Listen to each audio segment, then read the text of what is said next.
11월 23일 다니엘서 11장 1절로 19절 두 왕의 대결입니다.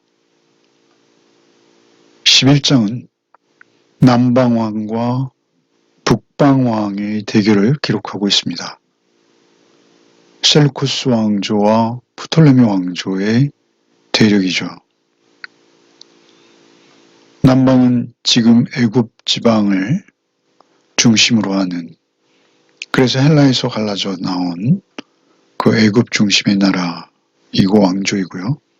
그리고 이제 북방은 지역적으로는 시리아 지역을 중심으로 하는 그런 왕조이죠. 두 왕조가 끊임없는 전쟁을 펼쳐가고 있습니다. 수백 년의 전쟁의 역사인데요. 그것을 성경은 한 장에 기록하고 있습니다. 성경은 아브라함의 생애나 요셉의 생애, 다니엘의 생애를 기록하는 데는 지면을 아끼지 않습니다. 하나님께서는 제국의 역사에 간섭하시지만 정작 거기에 관심을 두시지 않는다라는 것이죠. 오히려 개인의 삶에 하나님께서 더 큰 관심을 두고 계시다라는 것이죠. 우리가 세계사 속에 펼쳐지는 이 나라 간의 역사를 어떻게 해석하느냐는 우리 개인의 선택의 문제입니다. 그러나 우리가 어떤 선택을 했을 때 그 결과는 내 것이 되는 것이죠. 우리가 성경을 통해서 세상을 읽어야 합니다. 그리고 하나님의 뜻과 하나님의 나라가 이 땅 가운데 나의 삶을 통해서 잠시라도 또 내 주변에서 펼쳐질 수 있도록 최선을 다하는 것, 그것이 우리가 할 수 있는 선택의 전부라는 것이죠. 이 나라들의 역사, 제국의 역사는 끊임없는 자기 확장의 야욕입니다. 탐욕이죠. 그 탐욕의 기록이 역사인 것이죠. 때로는 명분과 정의를 내세우기도 하지만 그 이면에는 모두가 자신의 양보 없는 이기적 탐욕이 자리 잡고 있는 것이죠. 아주 모두가 영원할 것처럼 그렇게 여겨지지만 그 나라들은 곧 무너지고 만다라는 것이죠. 마치 일제치하에 우리나라가 있을 때 우리나라가 영원히 일제치하에 있을 것처럼 여겼던 사람들이 있어서 그쪽에 최선을 다했고요. 그런가 하면 그런 제국주의는 오래갈 수 없다. 하나님의 뜻에 어긋날 뿐만 아니라 스스로도 오래도록 유지할 수 없는 그러한 정치 제도요, 권력 구조다라고 여기고 거기에 극렬 저항했던 하나님의 백성들도 있다라는 사실이죠. 우리는 성령의 도우심으로 언제든지 혼자 살고자 하는 것이 아니라 하나님의 정의와 하나님의 사랑이 실현되어지는 쪽으로 우리는 역사를 보고 해석하며 또 그 안에서 나의 역할을 감당하는 것이라고 여겨집니다. 먼저 11장 1절로 4절을 읽겠습니다. 내가 또 메대 사람 다리오 원년에 일어나 그를 도와서 그를 강하게 한 일이 있었느니라. 이제 내가 참된 것을 내게 보이리라. 보라, 바사에서 또 새 왕들이 일어날 것이요. 그 후에 넷째는 그들보다 심히 부패할 것이요. 그가 그 부요함으로 강해진 후에는 모든 사람들을 충동하여 헬라 왕국을 칠 것이며 장차 능력 있는 왕이 일어나서 큰 권세로 다스리며 자기 마음대로 행하리라. 그러나 그가 강성할 때 그의 나라가 갈라져 천하 사방에 나뉠 것이나 그의 자손에게로 돌아가지도 아니할 것이요. 또 자기가 주장하던 권세대로도 되지 아니하리니 이는 그 나라가 뽑혀서 그 외의 다른 사람들에게로 돌아갈 것임이라. 1절에는 사실 이것은 10장에서 이어져 오는 내용이죠. 어찌됐든 1절의 기록은 이런 것이죠. 하나님의 천사가 메대 사람 다리오 왕을 도왔다라는 것이죠. 다리오를 강하게 했다라는 것이죠. 여기서 우리가 정리할 수 있는 것은 역시 모든 세계의 역사는 하나님의 주권적 다스림 안에 있다라는 것이죠. 하나님께서 하나님의 작정하신 대로 역사를 운행하신다라는 것은 변함없는 진리인 것입니다. 그리고 이제 2절에 바사에서 또 세 왕이 일어나는데 그 외에는 넷째가 그들보다 심히 부요하게 된다라는 것이죠.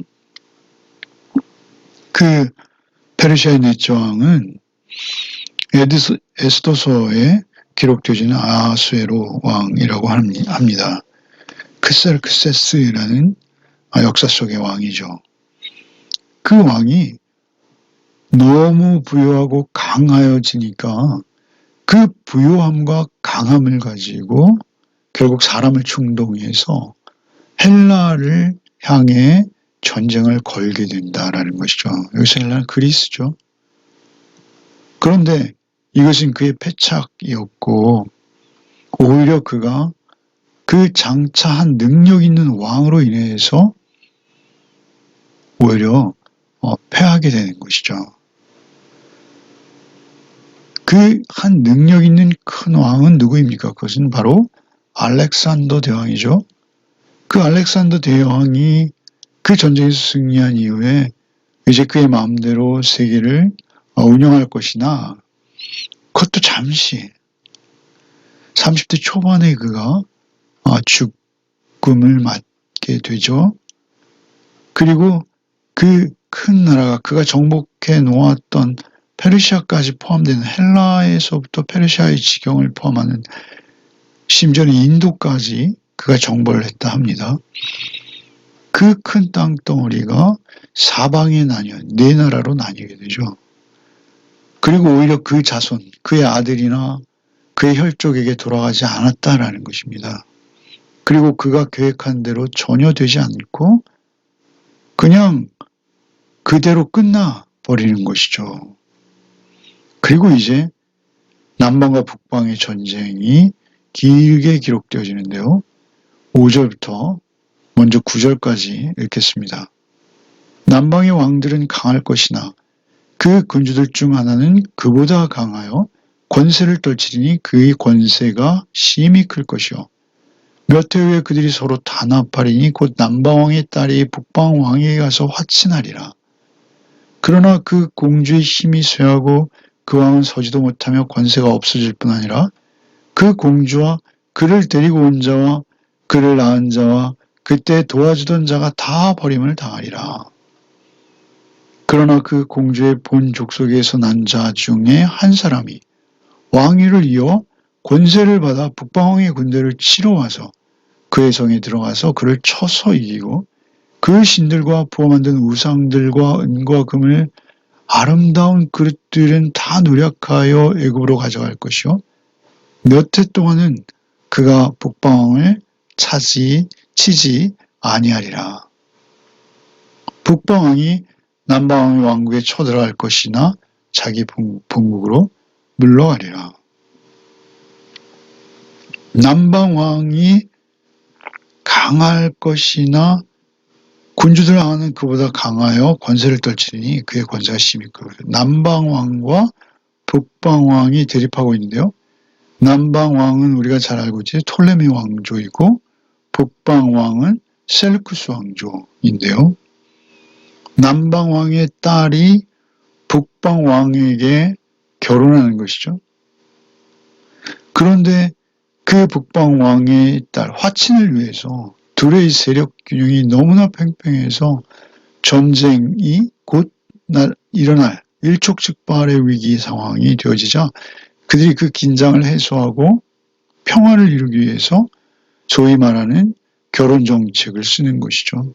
북방왕에게 정실 부인이 있으나 그 부인과 이혼하고 이제 남방왕의 있다를 맞아들이는 것이죠. 그러나 그것이 뜻대로 되지 않았습니다. 그리고 오히려 그 공주가 살해를 당하고 데려온 자와 함께 그와 낳은 자도 다 버림을 당해버리는 그러한 상황이 되어진 것이죠. 평화를 이루기 위해서 했던 결혼 정책이 오히려 전쟁의 빌미를 제공하게 되어지는 것이죠. 그래서 남방이 다시 북방을 치게 되는 것이죠. 그리고 남방은 북방을 치면서 그들의 우상과 은금과 많은 그 아름다운 그릇들을 다 노력해서 자기 나라로 가져와 버리는 것이죠. 그러면 원수는 다시 원수를 갚는 일로 이어지는 것이죠. 계속 원수를 갚고 또 원수 갚음을 당하고 이러한 악순환이 남과 북 사이에 계속 교환되어지는 것입니다. 이루어져 가는 것이죠. 10절부터 마지막 절을 읽겠습니다. 그러나 그의 아들들이 전쟁을 준비하고 심히 많은 군대를 모아서 물이 넘친같이 나올 것이며 그가 또 와서 남방 왕의 견고한 성까지 칠 것이요 남방 왕은 크게 노하여 나와서 북방 왕과 싸울 것이요 북방 왕이 큰 무리를 일으킬 것이나 그 무리는 그의 손에 넘겨준 바 되리라. 그가 큰 무리를 사로잡은 후에 그의 마음이 스스로 높아져서 수만 명을 엎드러지게 할 것이나 그의 세력은 더하지 못할 것이요. 북방은 돌아가서 다시 군대를 전보다 더 많이 준비했다가 몇 대 곧 몇 해 후에 대군과 많은 물건을 거느리고 오리라. 그때 여러 사람이 일어나서 남방을 칠 것이요 내 백성 중에서도 포악한 자가 스스로 높아져서 환상을 이루려 할 것이나 그들이 도리어 걸려 넘어지리라. 이에 북방왕이 와서 토성을 쌓고 견고한 성읍을 점령할 것이요 남방 군대는 그를 당할 수 없으며 또 그가 택한 군대라도 그를 당할 힘이 없을 것이므로 오직 와서 치는 자가 자기 마음대로 행하리니 그를 당할 사람이 없겠고 그는 영화로운 땅에 설 것이요 그의 손에는 멸망이 있으리라. 그가 결심하고 전국의 힘을 다하여 이르렀다가 그가 그와 화친할 것이요 또 여자의 딸을 그에게 주어 그의 나라를 망하게 하려 할 것이나 이루지 못하리니 그에게 무익하리라. 그 후에 그가 그의 얼굴을 바닷가로 돌려 많이 점령할 것이나 한 장군이 나타나 그의 정복을 그치게 하고 그 수치를 그에게로 돌릴 것이므로 그가 드디어 그 얼굴을 돌려 자기 땅 산성들로 향할 것이나 거쳐 넘어지고 다시는 보이지 아니하리라. 이 남방과 북방 사이에 끊임없이 이어지는 전쟁들 그리고 그 사연들 그 세세한 정황들 이것들이 그 시대에 어떻게 그들의 이름이 등장하고 또 그들이 죽음을 맞이하는지는 사실 여러분에게 나누어드린 호크만 주석에 역사적으로 모두 대입시켜서 해설을 하고 있습니다.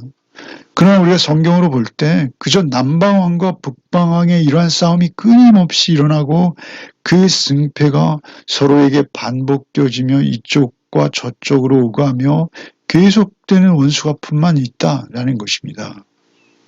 결혼 정책이 있고요. 그 안에 그 속임과 모략과 탐욕과 그러한 모든 악한 것들이 있다라는 것이죠. 그렇게 그들이 살아가는 가운데 18절에 보면 그가 그의 얼굴을 바닷가로 돌려 많이 점령할 것이나 한 장군이 나타나 그의 정복을 그치게 하고 그 수치를 그에게로 돌릴 것이므로 이것은 그 로마의 한 장군이 이제 로마 세력이 등장하는 것이죠. 사실 이러한 역사는 그때 당시 다니엘이 이 예언을 할 때 그들에게는 너무나 어렵고 난해하고 사실은 너무 복잡하고 지루한 이야기들이었을 것입니다. 그러나 이제 수백 년이 지나고 보니 그 역사가 얼마나 놀랍도록 구체적이고 현실적으로 기록되었는지. 그래서 많은 학자들은 이것이 시대적으로 다니엘 시대 다니엘이 기록한 것이 아니라 그 후대의 사람들이 이 역사를 다 경험하고 기록한 것이다 라고 주장하고 있습니다. 그 주장이 무리가 아닌 것이죠. 사실 하나님께서는 그럼에도 불구하고 우리는 성경을 믿는 입장에서 이것이 하나님께서는 다니엘에게 주신 환상을 통해서 세계의 역사가 얼마나 탐욕적이며 그 자기 확장을 위한 그 탐욕의 역사로 이렇게 이어져 갈 것인지를 보여주고 있다라는 것이죠. 그리고 이러한 탐욕의 역사 속에 끊임없이 명멸해가는 제국들의 모습들을 통해서 세상에 아무리 강대하고 대단한 나라가 있다 한들 결코 그 나라의 힘은 신뢰할 만한 것이 못 된다라는 것이죠. 오늘 우리도 그 어떤 열광이 우리를 도울 것이다 라고 여길 수 없습니다. 그리고 그것이 우리의 의존할 대상도 결코 아닌 것이죠. 우리는 늘 전쟁의 위험 속에 있습니다. 그러나 우리를 지켜주실 분은 우리의 외교 정책이나 어떤 그런 것들이 우리에게 도움은 되겠으나 결국 하나님의 뜻 안에서 하나님의 정의와 공의 그리고 사랑 가운데 행하는 그 인격, 그 나라에도 격이 있죠. 격조가 있습니다. 그러한 모습을 통해서 하나님께서만 지켜주실 수 있다라는 것이죠. 우리가 우리의 군사력이나 우리의 외교력만으로 우리나라를 지킬 수 없다는 것을 우리는 바르게 인식해야 합니다. 개인의 삶도 동일합니다. 우리가 역사를 어떻게 해석하고 그 안에서 내가 어떠한 자리에 서느냐, 어떠한 생각을 품느냐, 그것을 어떠한 시선으로 바라보느냐. 이것은 우리가 성령께서 우리를 비추어 주시지 않으면, 성령께서 우리를 깨닫게 해주시지 않으면 깨달을 수 없는 영역들이죠. 오직 우리는 약자이고 또 더욱이 성도 하나하나는 개인일 뿐입니다. 그러나 우리가 역사를 바라보는 눈을 바르게 가지고 그리고 그 역사 가운데서 나약한 개인으로서 어떤 해석과 어떠한 생각과 어떠한 결정으로 우리의 삶을 살아가야 하는가, 그것은 우리의 책임입니다. 늘 하나님의 말씀을 통해서 우리는 진리를 받고 또 그 진리를 배워야 하는 것입니다. 역사를 잘못 읽었기에, 역사를 잘못 해석했기에 얼마나 추하고 정말 아름답지 못한 인생들이 많았습니까? 같은 교회 안에서도 우리가 일본의 압제 아래 있을 때 한쪽에 붙은 사람이 있고 또 한쪽에 극렬하게 저항한 사람이 있고 그렇습니다.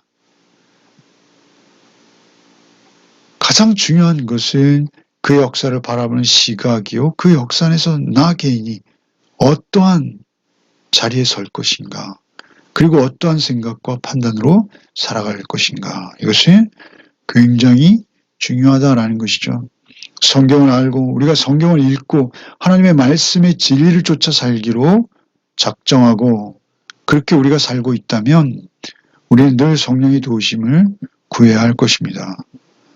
그리고 말씀을 통해서 하나님께서만 이 모든 역사의 주관자이시며 결국 하나님의 작정과 의지와 섭리대로 역사가 진행되어져 갈 수밖에 없다는 것을 확고히 알고 그 깨달음, 말씀을 통해 주신 진리의 깨달음 안에서 우리의 의사결정을 하며 나름의 역할들을 감당하며 우리의 삶을 살아내야 할 것입니다. 또한 우리 개인의 삶 속에서도 이러한 모든 것들은 적용이 되어집니다. 오늘도 오직 하나님 앞에서, 하나님 안에서 하나님의 영원한 나라를 소망하며 그 나라의 백성답게 선택하고 또 판단하고 또 생각하고 우리의 언행을 그 안에서 이루어갈 수 있도록 성령님께 간구하시고 도움을 구하는 하루가 되기를 바랍니다. 어떠한 우리가 당하는 불이익이나 어떠한 부당함이 중요한 것이 아니라 하나님 나라와 하나님의 뜻이 더 우선한다라는 것을 잊지 아니하고 하나님 앞에서 하루의 삶을 살아내는 복이 있으시기를 바랍니다. 기도합니다. 주님, 세계 열강의 각축 속에서 오늘도 이 땅에는 전쟁이 끊이지 아니하고 벌어지고 있음을 우리가 봅니다. 어떠한 상황 가운데서도 오직 저들의 전쟁이 어떠한 성격인지 이제 우리에게 알려주셨사오니 우리가 오직 하나님의 나라 백성답게 그 안에서 하나님의 뜻을 먼저 생각하며 말하고 행동하고 선택하고 판단할 수 있는 우리 각자가 되게 하여 주시옵소서. 어떠한 제국과 나라보다 우선하여 우리 개개인의 영혼과 그 영혼의 경성함과 그 영혼의 하나님 백성다움을 더 관심 있게 보시는 하나님이심을 잊지 아니하고 하나님 앞에서 오늘 하루도 살아내게 하여 주옵소서. 우리의 말하는 것과 판단하는 것과 생각하는 모든 것이 하나님 나라의 백성으로 사는 하루가 되게 하여 주옵소서. 예수 그리스도 이름 받들어 기도하옵나이다. 아멘.